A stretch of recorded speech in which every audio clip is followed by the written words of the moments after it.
Hi, everybody, and welcome back. I have a whole list of notes here, a couple of pages that I'm just going to roll through. And some of these are kind of random, but they're comments on the vlogs that you've already submitted, and a few comments about things that are coming up, and just a few random comments that hopefully will serve you well. First of all, I thoroughly enjoy your vlogs. They are fantastic. I was actually commenting to a few of my colleagues, both at work and at the university, about how well you express yourselves and you demonstrate critical thinking and emotional intelligence. I think you guys are light years ahead of where I was at your age. And I think that's a byproduct of your ability to communicate via FaceTime, via social media. All of these wonderful things have created all these wonderful elements that you are exposed to and have grown up with that I did not, and my generation did not have that luxury. So it's taught you a lot of excellent communication skills, whereas I clearly am wrestling with. But on the other side of that, it does not necessarily translate to the written word. So while you're fantastic at communicating through vlogs, doing it in a written assignment or things of that nature is a little more challenging, meaning we need to work on that. And I think you guys will probably know, you're self-aware enough to know that that is the case. So keep that in mind going forward, that may be a skill set that you want to refine and work on. I feel like I'm the exact opposite. I'm much better in writing than I am in these types of, talking to a camera type of setup. Okay, make sure you watch the videos that are in the syllabus for each week. I'd like you to reference those in your vlogs, and it kind of wraps up the lesson for the week. Here's some comments, just general comments after reviewing a few weeks of your videos, and these are themes that are running throughout everything. Okay, your experience and confidence will grow, okay, or your confidence will grow with experience. So the more comfortable you get in your internship environments, the better off you will be and the more confident you will be. What most of you have done already is identify areas that you need to improve on, and this will help you. So hang in there. You're doing great. Here's a little trick that I found if you're not feeling too confident. And this has scientifically been proven, and it works. If you stand up tall, make a conscious effort to pull your shoulders back, make sure your chin is level, all of a sudden you'll start feeling better, especially when you're around others. You will feel a little bit more confident because you will carry yourself a little bit more confidently. Just try that. It's a neat little trick. Now, another point, teaching and learning. You guys are exposed to some wonderful teachers and learners, and I hope you exhibit that as well.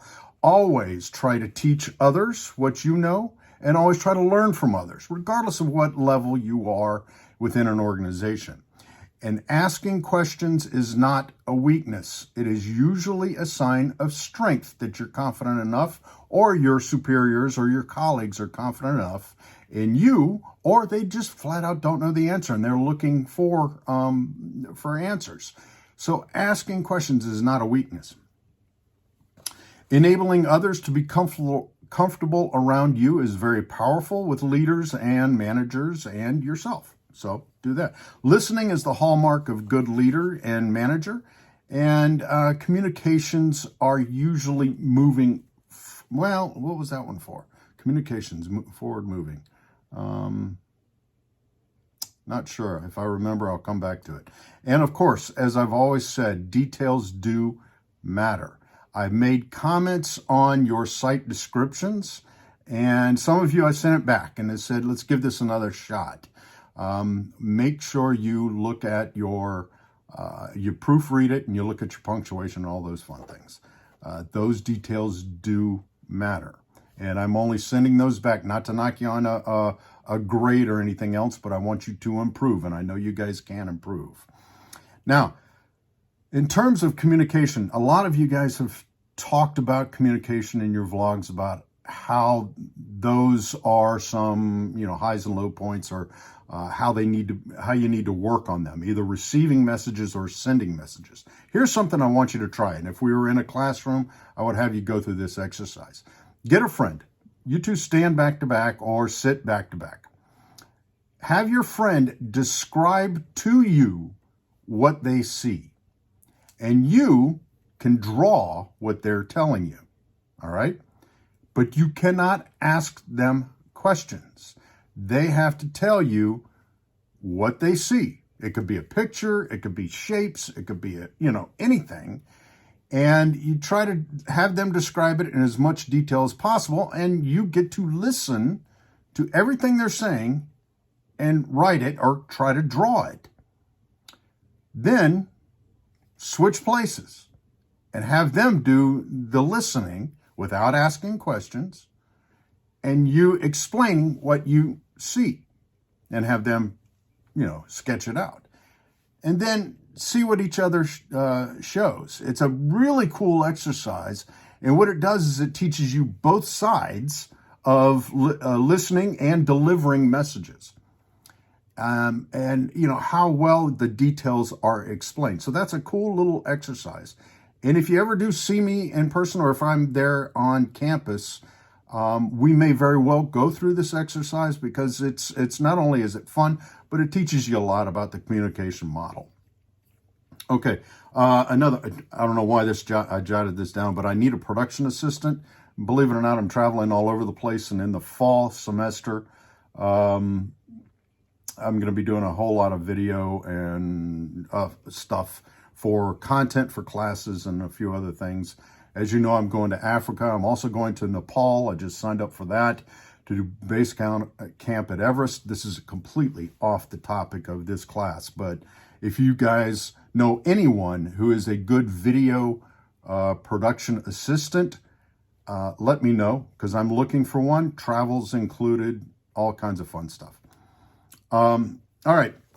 In terms of your events, because almost all of you are dealing with events, in my experience, 70% of what you plan goes correct, and 30% of what happens at that event is unplanned. If you can get to that 70-30 balance, you're doing fantastic. As most of you have already noticed, there's a lot of things that are unplanned, and it causes confusion. Most cases, it's 50-50. 50% of it's planned, 50% of it's unplanned.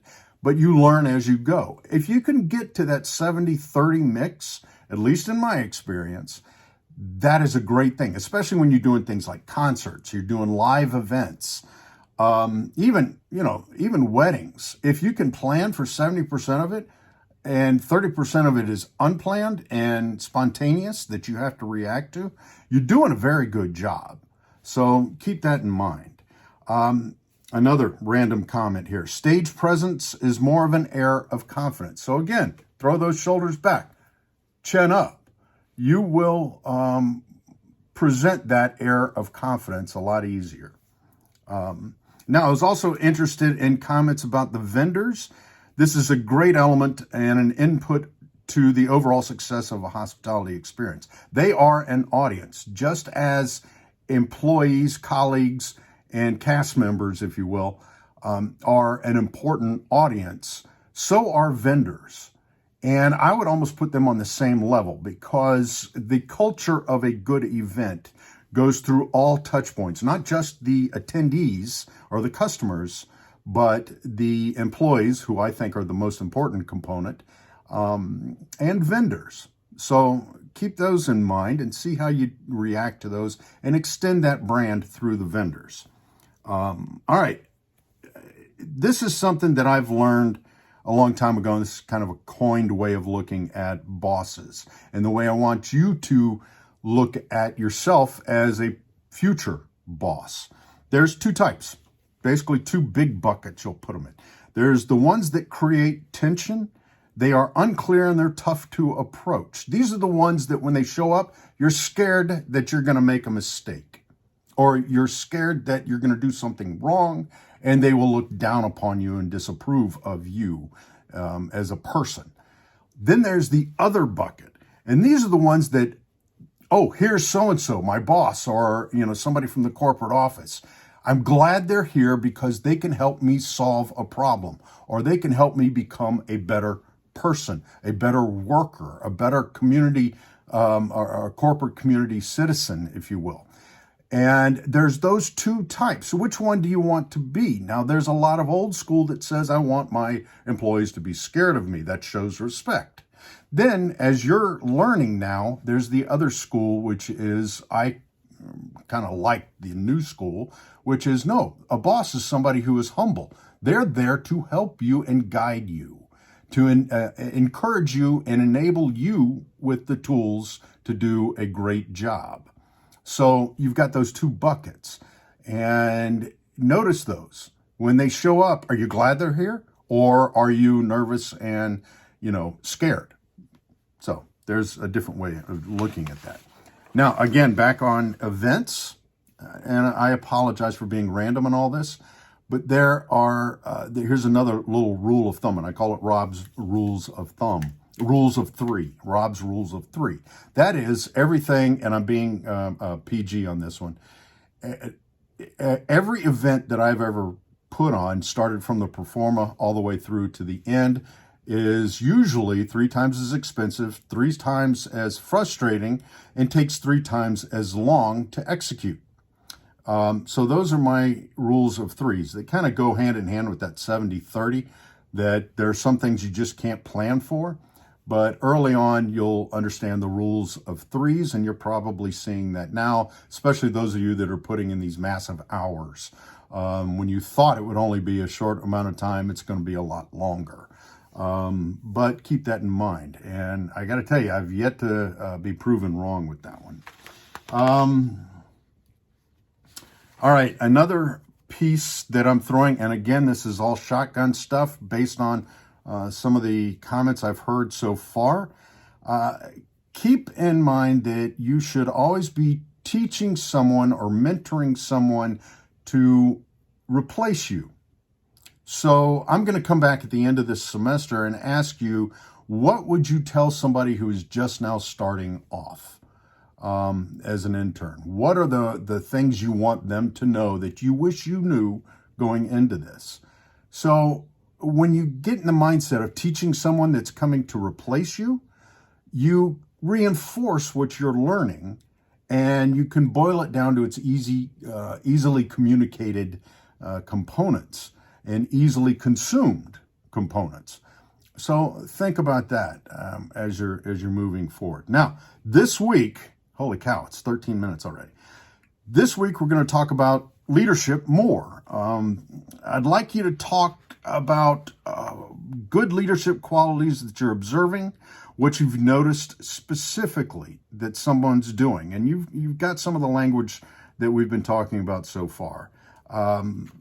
Their ability to dig in. Are they the last to eat and first at serving you? Now, that's an old military terminology that the higher up you go, you're the last to eat, meaning the bosses serve those who are doing all the work.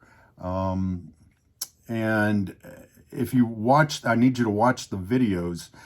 Do leaders demonstrate instincts like Alexander the Great did in the video that Lolly was talking about? It's a TED Talk video.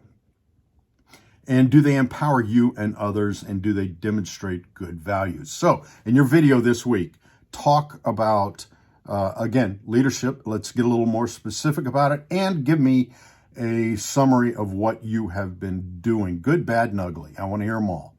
I've also reached out to you in comments on your site description and some of your videos to set up a one-to-one with me, because I've noticed either something that intrigued me that I want to know more about, or that I noticed your career aspirations, and I may have an insight as to a path that you may want to take, or something I want you to look into, or something that I may be able to help you with around that. So I've reached out to you there, and I may have shot a couple of emails out there to you as well. So take a look online, take a look on Blackboard and see those comments. Make sure you check your emails. And if you want to set up one-to-one with me and we'll talk about your career aspirations, let's carve out 30 minutes or however long you want. I'll be more than happy to help you. I've been in this business for 30-something years, and I've been where you are, and I hopefully could open some doors or shed some light on that will help you. So again, have a great week, and let me know if you need something. Sorry for the length of this thing, though. Talk to you soon.